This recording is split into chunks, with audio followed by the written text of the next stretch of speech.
समुद्री परियां पहली किस्त। एक वक्त ऐसा भी था कि समुद्र में कोई परी नहीं रहती थी। समुद्र में रहने वाली मखलूक को मालूम था कि परियां तमाम जानदार चीज़ों पर नहायत मेहरबान होती हैं। जब इनमें कोई दुख, बीमारी या मुसीबत होती है तो वो इनका पूरा पूरा ख्याल रखती हैं। इसलिए सब संजीदा थे कि हमने ऐसी क्या खता की है जो हमारे यहाँ परियां आकर नहीं रहती। चुनाचे समुद्र के सारे रहने वालों ने परस्तान में अपना एलची भेजा और वहाँ के बादशाह से दरख्वास्त की कि कुछ परियां समुद्र में भी बसने के लिए भेज दी जाएं ताकि हमारे आड़े वक्तों पर काम आ जाएं। एलची जब परस्तान के बादशाह की खिदमत में हाजिर हुआ तो उसने अर्ज की कि जो परियां हमारे यहाँ आकर रहेंगी हम इनके साथ नहायत मेहरबानी से पेश आएंगे और इन्हें खुश रखने में हत्ता अल मकदूर कोई कसर नहीं रखेंगे।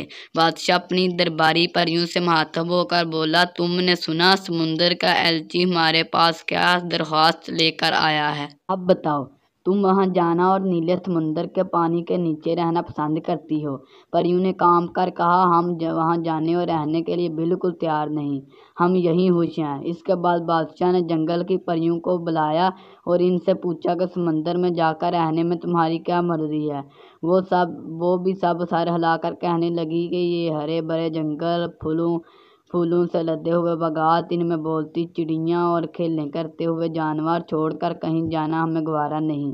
बादशाह ने इसी तरह बारी बारी तमाम परियों की मर्जी मालूम की और सब से समुद्र में जाने से खुल्लम खुल्ला इनकार कर दिया। अब सिर्फ पानी की परियां रह गई थीं।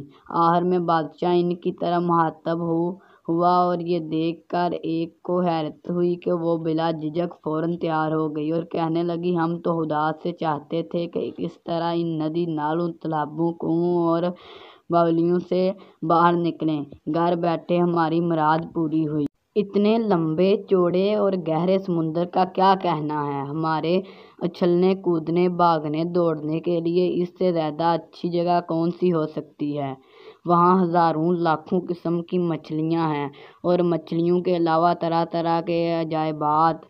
अब जहाँ जहाँ हम रहते हैं इनमें चंद मछलियों और छोटे छोटे झींगा जैसे जानवरों के सिवा क्या रखा है। बड़े से बड़ा दरिया भी हमारे लिए काफ़ी नहीं, जबकि नदी नालों को हम कैद खाने से कम नहीं समझते। हजूर, हमारी इससे बढ़कर कोई तमन्ना नहीं है कि हम समुद्र की परियां बन जाएं। हाँ, एक बात का ख्याल रहे कि हम पानी में किस तरह रह सकेंगी। दूसरे अपने तमाम जिंदगी भर के साथियों को अचानक छोड़ने के ख्याल से दिल दुखना है। हमेशा के लिए हमको इन्हें खुदा हाफिज कहना पड़ेगा और फिर हम अपने प्यारे बादशाह और मलका की सूरत में शायद कभी ना देख सकें। बादशाह ने कहा, नहीं, ऐसा नहीं होगा, इन बातों का ज़रा ख्याल ना कर। जब तुम्हारा दिल चाहे रोज़ाना रात के वक़्त तुम ऊपर आ सकती हो और चांदनी रात में हम में से बाल परियां समुद्र के किनारे रेत पर जाकर तुम्हारे साथ खेला कूदा और गाया बजाया करेंगी। लेकिन दिन में हम सब अपना अपना काम करेंगे। अलबत्ता हमारा एक दूसरे से मिलना दुश्वार है। रहा समुद्र के अंदर हर वक्त रहना, ये मामूली बात है। मैं तुम्हारी मौजूदा सूरत तब्दील कर दूंगा और तुमको पानी में रहने से कोई दिक्कत नहीं उठाना पड़ेगी। पाँव की जगह तुम्हारी मछलियों की सी दुमें पैदा हो जाएंगी और फिर तुम समुद्र की हर मखलूक की तरह बाखूबी तैरा करोगी, बल्कि इनसे भी ज़्यादा फुर्ती के साथ।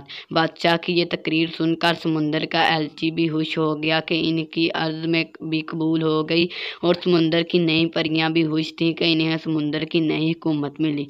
चनाचे जब ये पानी की परियां समुद्र के किनारे पहुंची तो इनके छोटे छोटे पाँव आपस में जुड़कर ऐसी खूबसूरत छोटी छोटी मछलियों की दुमें बन गईं कि इनके तसव्वुर में भी नहीं आ सकता था और वो अपने हाथों से पानी चीरती और तैरती हुई अपने घर की तरफ चली गईं। परियों को समुद्र में करने के लिए बेइंतहा काम थे, क्योंकि सारे बड़े जानवर छोटों को सताया और मार डाला करते थे। तो अगर वीडियो अच्छी लगी हो तो वीडियो को लाइक कर दें और अभी तक चैनल को सब्सक्राइब नहीं किया तो चैनल को सब्सक्राइब कर दें ताकि हर नई आने वाली वीडियो की नोटिफिकेशन आपको बर वक्त मिल सके।